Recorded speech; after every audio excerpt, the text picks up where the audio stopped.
Si tu détiens déjà du Bitcoin ou si tu prévois d'en détenir, il y a une chance que tu en aies déjà assez et que tu continues d'en acheter sans avoir fait le calcul. C'est une hypothèse inconfortable, je sais, parce que dans la culture Bitcoin, on accumule toujours plus longtemps. Mais à un moment, la vraie question patrimoniale change. Ce n'est plus combien de Bitcoin tu vas ajouter ce mois-ci, c'est combien ta poche actuelle peut devenir si tu la laisses simplement travailler 10 ou 15 ans. Et là, on ne se raconte plus d'histoire, on regarde ce que les chiffres disent. Bienvenue sur Data et Patrimoine. Sur cette chaîne, on ne spécule pas, on calcule. Le fichier Excel que je vais te montrer croise plusieurs niveaux de détention, plusieurs horizons et plusieurs scénarios de prix. Tu vas voir à quel moment continuer d'accumuler ne change presque plus rien à ta trajectoire. Et tu vas voir où ton épargne mensuelle devrait peut-être aller à la place. Et tu vas voir le profil d'investisseur qui a beaucoup de Bitcoin, mais un patrimoine fragile. Et à la fin, je te montrerai ce que les détenteurs sérieux font une fois qu'ils sont passés sur ce point. Allez, on commence direct par le calcul le plus dérangeant, celui qui prend à rebours le réflexe d'accumulation. Et pour le faire, je vais ouvrir le fichier Excel dans l'onglet qui s'appelle Bascule, que l'on retrouve juste ici. Dans cette sheet, tu as deux trajectoires côte à côte. Toutes les deux partent de la même hypothèse de base, la même poche Bitcoin initiale, le même prix de départ, le même prix d'arrivée. La seule différence, c'est ce que fait l'investisseur pendant les 15 prochaines années. À gauche, la trajectoire A. L'investisseur continue son DCA. Il ajoute 200 € par mois en Bitcoin, tous les mois pendant 15 ans. À droite, la trajectoire B. L'investisseur s'arrête aujourd'hui. Plus un seul euro ajouté. On part dans les deux cas avec un demi-Bitcoin dans sa poche initiale et on se projette à 15 ans d'horizon. Et surtout, on prend le scénario médian que j'ai posé dans les hypothèses, à savoir 500 000 € le prix du Bitcoin. C'est une hypothèse. On en reparlera tout à l'heure, mais c'est un point de départ raisonnable. Et maintenant, regarde le résultat. La trajectoire A finit à environ 313 000 €. La trajectoire B, celle où il ne fait rien, finit à 250 000 €. Donc oui, la trajectoire A est plus haute, évidemment. 15 ans de DCA, ça pèse. Mais regarde maintenant le chiffre tout en bas, la part du patrimoine final qui vient juste de la poche initiale. Presque 80%. 80% de ton patrimoine Bitcoin à 15 ans vient de ce que tu avais déjà. 20% seulement vient des 15 dernières années d'efforts mensuels. 36 000 € de DCA cumulés sur 15 ans pour faire passer ton patrimoine de 250 000 à 313 000 €.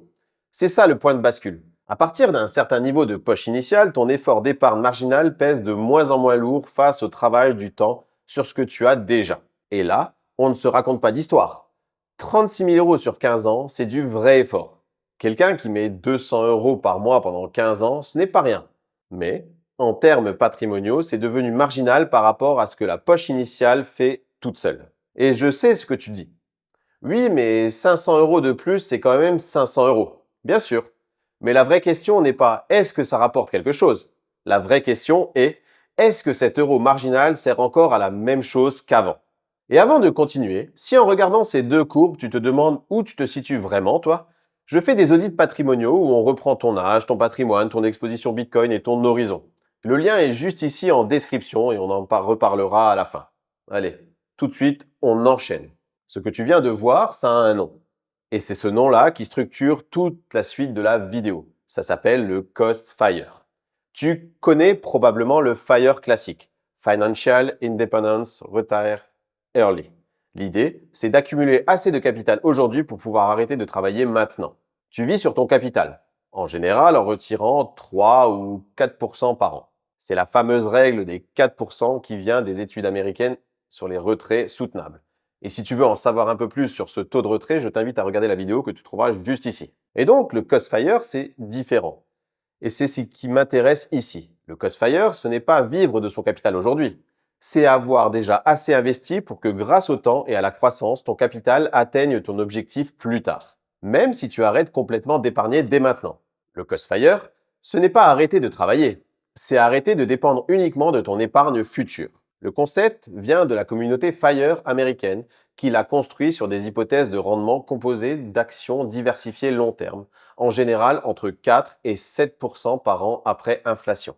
Et appliqué au Bitcoin, c'est forcément un peu différent, parce que le Bitcoin n'a pas la même volatilité, Pas la même histoire, pas la même asymétrie de croissance. Mais le principe mathématique tient. À un moment, le travail du temps sur ce que tu as déjà devient plus important que ton effort d'épargne supplémentaire. Et donc, la question n'est plus combien de bitcoins tu vas ajouter. La question devient à quel moment ta poche actuelle traverse cette ligne. Et pour le savoir, il faut une vraie matrice. Et c'est ce qu'on va regarder maintenant. Et juste avant qu'on ouvre la matrice, si la vidéo te semble utile jusqu'ici, un petit pouce bleu, ça m'aide énormément. Je t'en remercie d'avance. Allez, on enchaîne tout de suite et on se retrouve dans le fichier Excel dans l'onglet Matrice. Sur ce deuxième onglet, j'ai construit une grille à 3 dimensions. C'est l'outil que j'utilise quand je veux donner à un client la capacité de se situer dans son propre Costfire Bitcoin. En ligne, j'ai 5 niveaux de poche Bitcoin actuels. 0,1, 0,21, 0,5, 1 et 2 bitcoins. En colonne, 3 horizons. 10 ans, 15 ans, 20 ans. Parce qu'un investisseur de 40 ans, un de 50 ans et un de 35 ans n'ont évidemment pas la même fenêtre de temps. Et enfin, en blocs horizontaux, 4 scénarios de prix Bitcoin à horizon 15 ans. La stagnation, c'est-à-dire que le Bitcoin reste à son prix d'aujourd'hui autour des 80 000 $ environ. Le prudent, 250 000. Le médian, 500 000. Et l'ambitieux, 1 million. Et avant qu'on aille plus loin, je veux être clair sur ces scénarios. Ce ne sont pas des prédictions. Personne ne sait combien vaudra le Bitcoin dans 15 ans. Le scénario ambitieux à 1 million représente un CAGR de presque 20% par an. C'est défendable historiquement sur Bitcoin, mais c'est agressif. Le scénario médian à 500 000, c'est environ 14% par an. C'est ironiquement en dessous du CAGR historique long terme du Bitcoin. Et le scénario stagnation, ce n'est pas un scénario catastrophe. C'est un scénario où le temps ne fait rien pour toi. Si tu n'es pas d'accord avec ces hypothèses, tu peux télécharger ce fichier Excel et tu changes les cellules jaunes dans l'onglet hypothèse. L'idée, c'est la méthode, pas le scénario. Et donc, tu vois, si je vais dans la sheet hypothèse, tu peux changer les scénarios juste ici, comme tu le veux. Et maintenant, lis la matrice avec moi.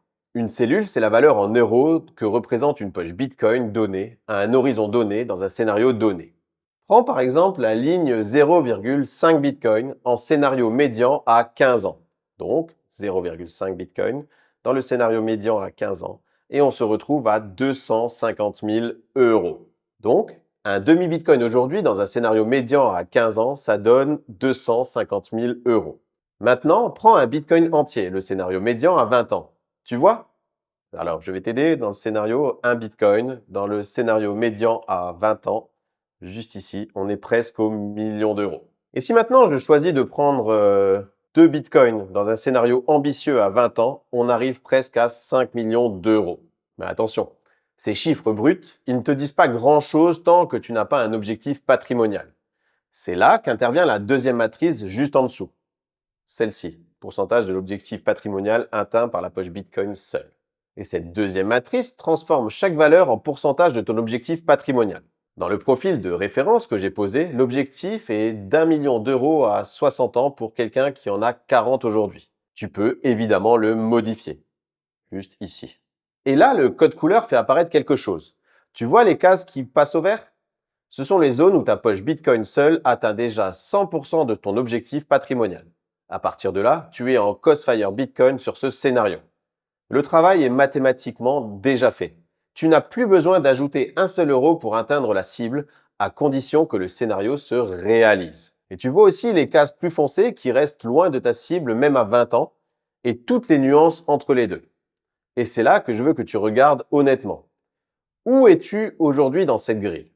Pas dans le scénario que tu espères, on ne se raconte pas d'histoire, mais dans le scénario médian. Celui qui sert de base de travail. Parce que c'est ce scénario-là qui doit servir à décider de ton effort d'épargne futur, pas le scénario optimiste. Et c'est exactement là que la question devient intéressante pour ton épargne mensuelle.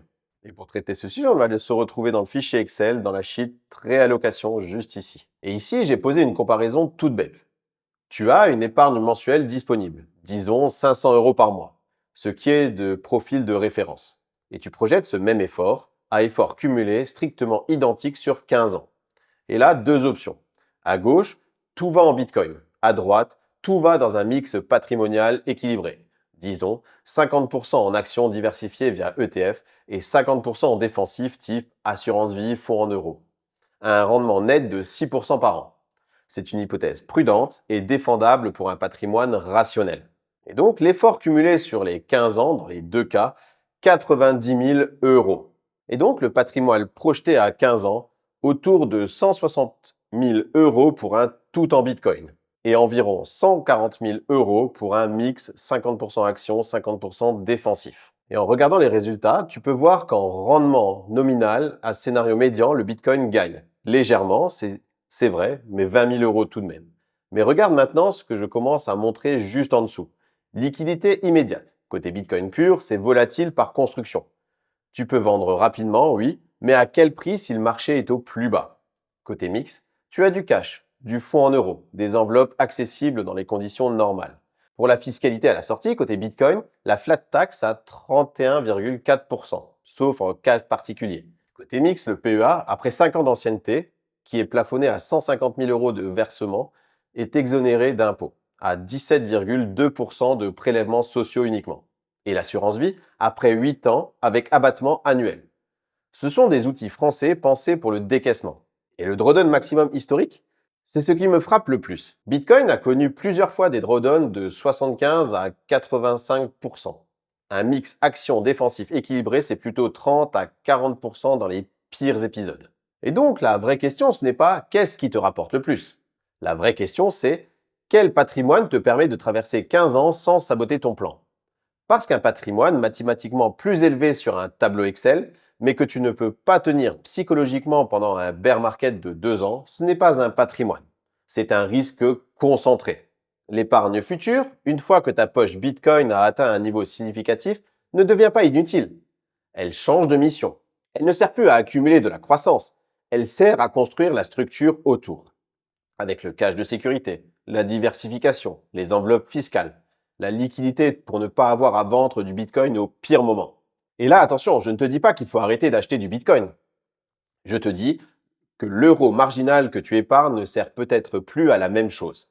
Et c'est exactement pour ça que le profil suivant existe et qu'il est plus fragile qu'il n'en a l'air. Et pour le voir, nous allons nous retrouver dans le fichier Excel dans l'onglet Profil, juste ici. Dans cette sheet, il y a deux investisseurs, le profil A, que j'appelle le maximaliste, et le profil B, qui est le patrimonialiste. Et donc la composition patrimoniale de A. Il a 2 bitcoins dans sa poche bitcoin, il a 5 000 euros de liquidité. Pas de PA, pas d'assurance vie, pas de résidence principale dans le calcul. Pour la composition du patrimoine de B, il a 0,7 bitcoin. Il a 30 000 euros de cash, 80 000 euros dans son PEA, 60 000 euros en assurance vie, et il a sa résidence principale d'une valeur de 100 000 euros. Et regarde maintenant le verdict, tout en bas. Le patrimoine total valorisé au prix du Bitcoin actuel. Pour le profil A, 137 000 euros. Le maximaliste a presque 3 fois plus de Bitcoin que le patrimonialiste. Et il a 2 fois moins de patrimoine total. Parce que le profil B a un patrimoine total valorisé à 316 000 euros environ. Et regarde la dernière ligne, la part du Bitcoin dans le patrimoine. Chez A, 96%. Pour le profil B, 15%. Et maintenant, pose-toi la question honnêtement. Lequel est vraiment le plus solide? Lequel peut traverser un bear market à moins 70% sans paniquer? Lequel a la liquidité pour saisir une opportunité immobilière ou faire face à un coup dur? Lequel a un plan fiscal anticipé? Lequel peut commencer à décaisser à 60 ans dans des conditions civilisées? On ne se raconte pas d'histoire. La réponse n'est pas celui qui a le plus de Bitcoin. Avoir le plus gros sac n'a jamais été la même chose qu'avoir le patrimoine le plus solide. Et avant qu'on aille à la conclusion, je précise quelque chose d'important. Ces deux profils sont des cas pédagogiques, construits pour la démonstration.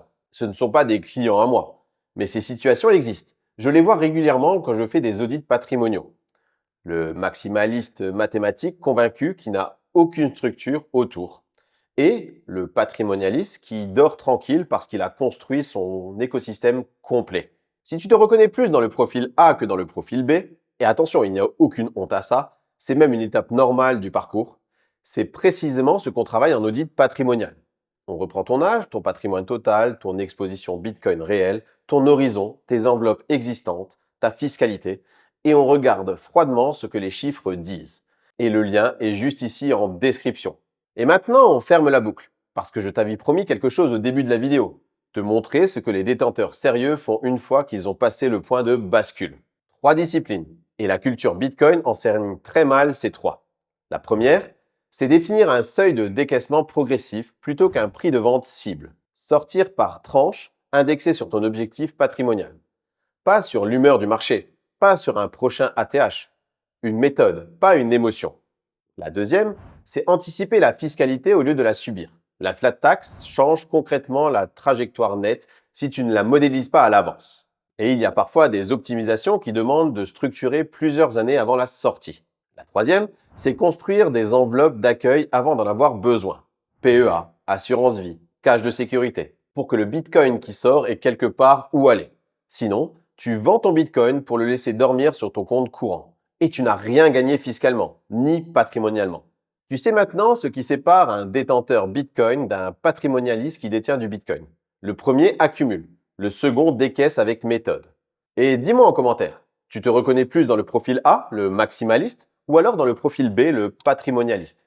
Je vais lire tous les commentaires. Ça va m'aider à orienter mes vidéos et à savoir précisément ce qui vous intéresse le plus. Et si cette vidéo t'a aidé à y voir plus clair, je t'invite à t'abonner à la chaîne et je te dis à très vite pour une prochaine vidéo. Et surtout, on n'oublie pas, ici on ne spécule pas, on calcule. Allez, ciao!